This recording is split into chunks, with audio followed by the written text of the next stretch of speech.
Stop dragon fruit farming. Tinatapon na ang dragon fruit sa Vietnam dahil sa oversupply. Kung meron kayong market, kasi kahit anong business naman, may mga opportunities, depende po sa inyo.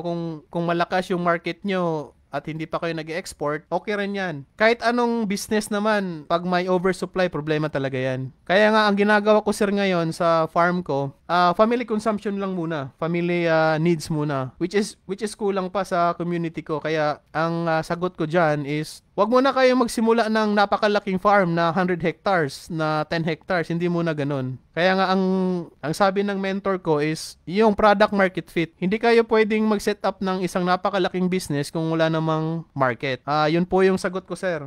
Parang nakikita kita, sir, sa online.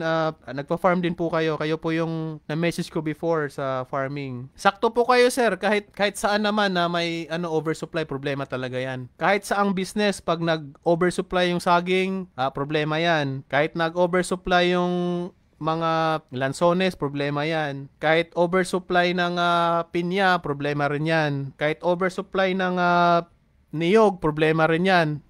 Kahit oversupply din ng mga chips, problema rin yan.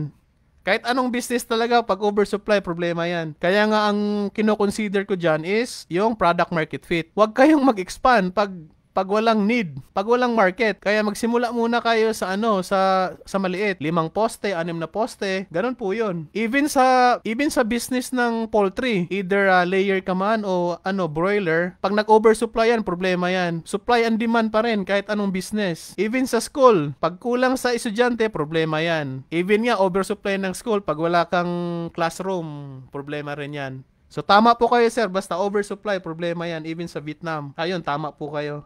Yung mga experience natin for more than 10 years, kaya nating sabihin yung mga failures natin kaya nga ginagawa ko siyang mission na ang pagbi-business talaga is yung sinasabi nga ni kasi yung Arvin, magsimula ka sa core gift mo. Wag mong palakihin yung business mo pag wala kang market. Una muna is yung product market fit. Hindi ka pwedeng mag-expand ng 10 hectares sa pagtatanim ng farm o pag-set up kung wala kang market. Yun yung sinasabi ko always dito, na kahit magsimula ka muna sa isang cuttings ng dragon fruit, magkano lang yan? 20 pesos, isang cuttings ng dragon fruit. In 6 months, namumunga yan. Ganong kaganda yung dragon fruit. So, ang purpose natin dito is, pag nagsimula ka is, muna, family consumption. Kung meron kang bunga ng dragon fruit, pang pamilya lang muna. Then, from that, i-scale up mo. Iti-test mo muna yung market. Iti-test mo muna yung need ng community. Hindi yung pag nagtanim ka ng 10 hectares, yari ka doon. Patay ka sa product market fit. Yung prinsipyo na meron kang production, wala namang demand, so patay tayo dan.